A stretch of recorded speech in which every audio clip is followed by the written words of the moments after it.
Très heureux de pouvoir compter sur la participation de Marie-Ève Doyon à l'émission. Elle est analyste politique, fondatrice de Médias Relations publiques également. Salut Marie-Ève, comment ça va? Ça va très bien. Merci très heureuse de revenir au micro. Ben oui, c'est tellement le fun. Première fois dans les nouveaux studios ici? Oui, tout à fait. Les dernières fois, moi, j'étais dans le studio temporaire. Alors, c'est la première fois que j'entre par la grande porte. Ah, ben on est tellement content de te recevoir en studio pour parler politique provinciale. Surtout que le maire Bruno Marchand est venu faire l'ouverture, chauffer la salle pour moi. Faire Exactement. la deuxième partie de Bruno Marchand, c'est toujours agréable.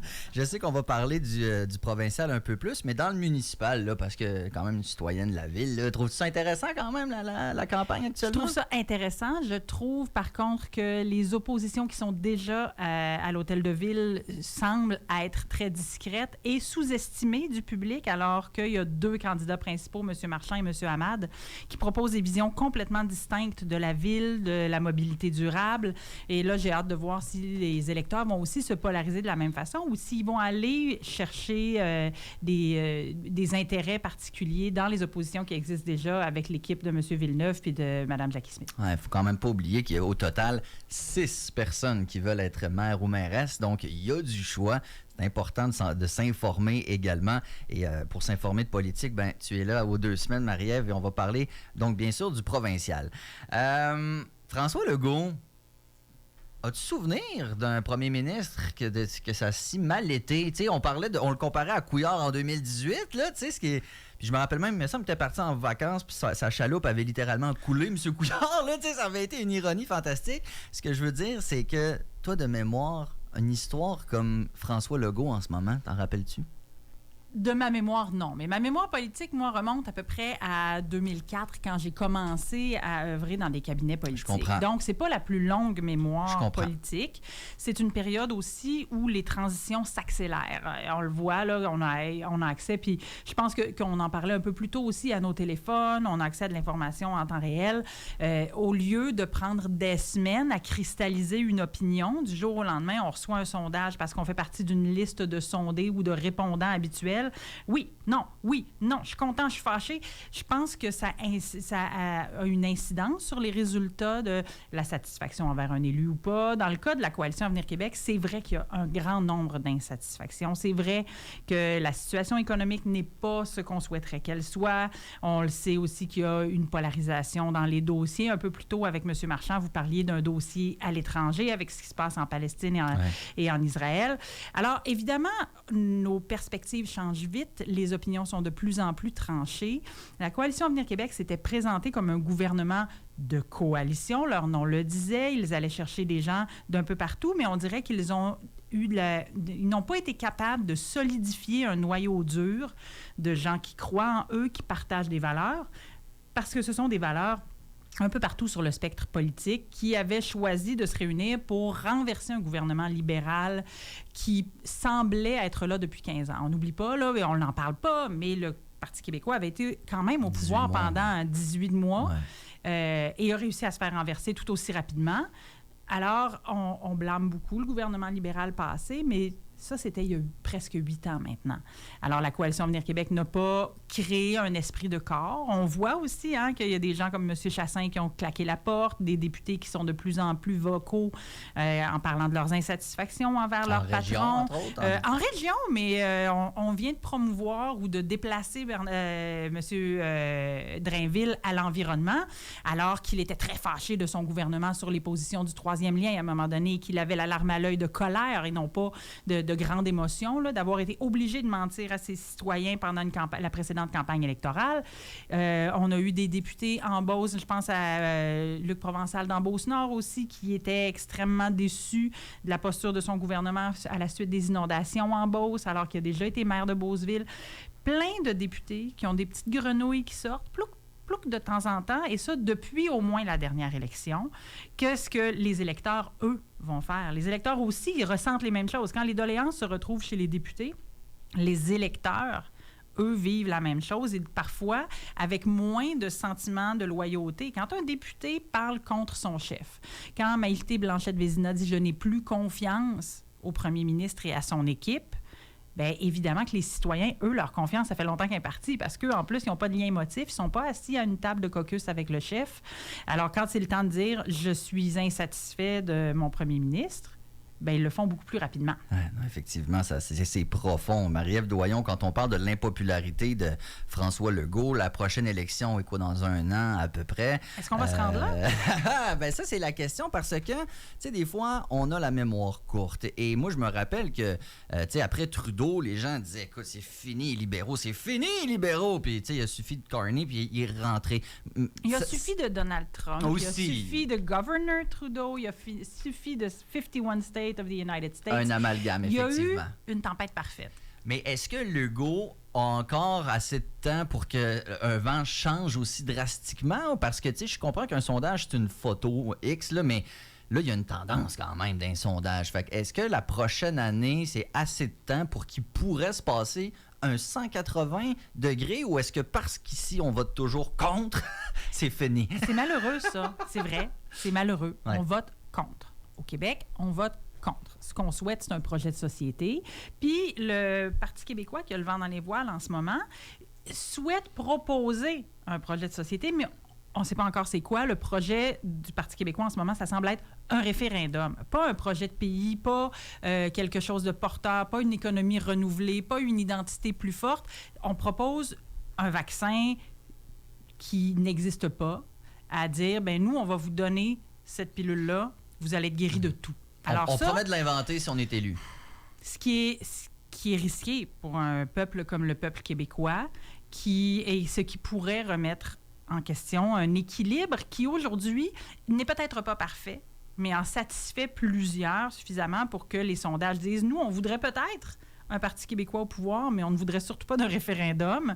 Puis tout le monde dira là, qu'avant le référendum de 95, la popularité de l'idée de la souveraineté était à peu près au même niveau ou un peu plus basse même qu'elle l'est aujourd'hui, ce qui fait croire au Parti québécois qu'il peut former le prochain gouvernement, blablabla.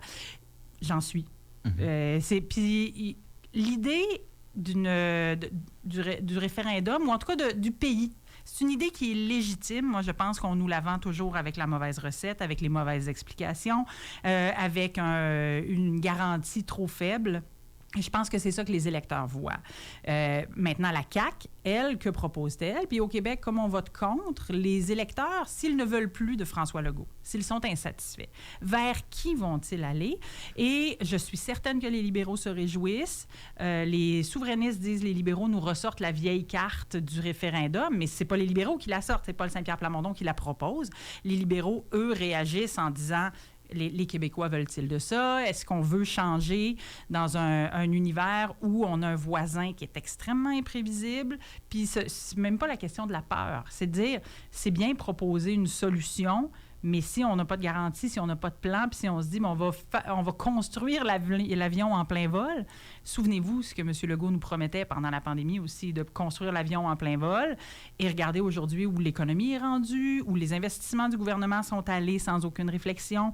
C'est ça écrasé, aussi. Bien, l'avion s'est écrasé si aujourd'hui vous aviez une hypothèque à renouveler puis que la nouvelle que vous apprenez de la baisse des taux d'intérêt par la Banque du Canada, ça vous donne finalement absolument rien parce que votre taux d'intérêt était plus bas de toute façon, que vous allez renégocier votre taux 5 ans puis vous allez peut-être l'étendre, votre hypothèque, sur 30 ans pour faire arriver les deux bouts.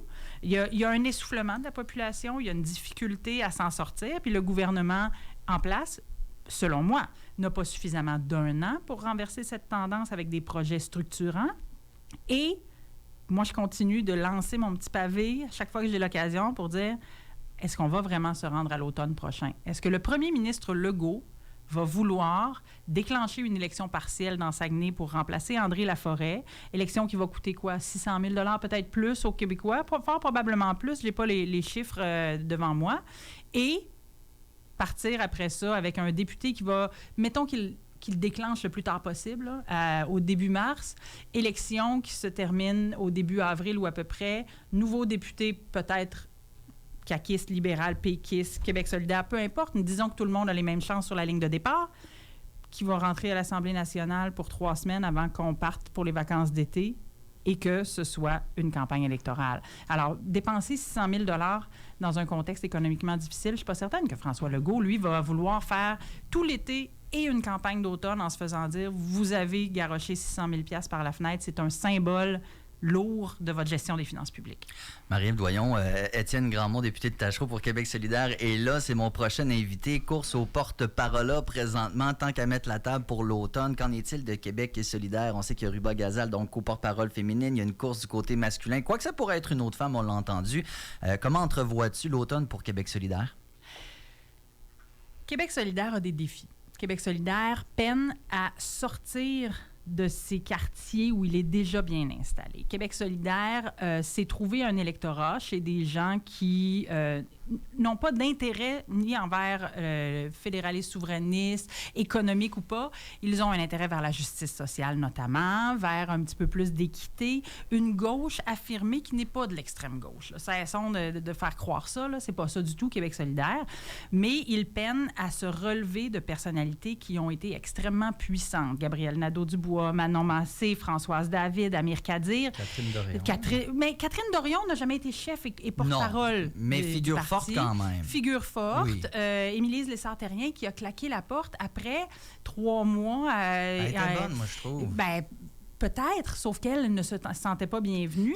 C'est un parti où la liberté de parole est précieuse, mais elle est puissante aussi. Alors, chaque fois qu'une figure importante du parti vient donner des coups de pied dans canis, en bon français, bien, ça fait du mal à ce parti.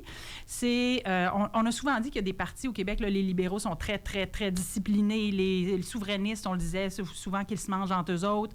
Mais là, chez Québec solidaire, on se rend compte que tous et chacun peut avoir une place avec le micro aussi fort que tout le monde, peu importe votre place dans le parti. Les citoyens ont de la difficulté à comprendre cette façon de fonctionner. Là, une élection d'un nouveau co-chef, c'est une élection interne. Ni vous ni moi, on va voter là-dedans si on n'a pas une carte de membre de Québec solidaire. Après ça, c'est des affaires internes. Ensuite, bien, cette personne qui sera nommée comme co-porte-parole devra aller porter son message vers la population.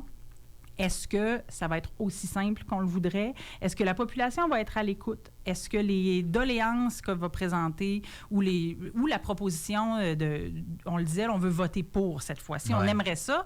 Est-ce qu'on va présenter un projet de société auquel les citoyens vont adhérer majoritairement? Sinon, ben, c'est une posture de repli, c'est-à-dire on va sauver les meubles, on va garder les circonscriptions qu'on avait et on va prendre quelque temps pour se reconstruire et repartir. Le Parti québécois, avec 3 députés à la dernière élection, est en train de prendre la pole position pour la prochaine élection. Ça ne veut pas dire que c'est fait. Non. C'est long, une année en politique. Une journée peut tout changer. Mais est-ce qu'on peut dire qu'un parti est fait, il est fini, il n'avancera pas? Les enfants grandissent par poussée, là. Peut-être que les partis politiques font la même chose. Marie-Ève Doyon, analyste politique et fondatrice de Médias Relations Publiques. Ça a été très intéressant. Merci de partager ta passion, tes connaissances avec nous autres. Puis, bonne rentrée. Puis, on va se reparler dans 2 semaines avec bien des affaires à se jaser, je suis sûr. À très bientôt. Merci, bye-bye. 8h46 maintenant sur CKIA. Merci d'être branchés. On a Étienne Grandmont qui s'installe en studio. Restez des nôtres.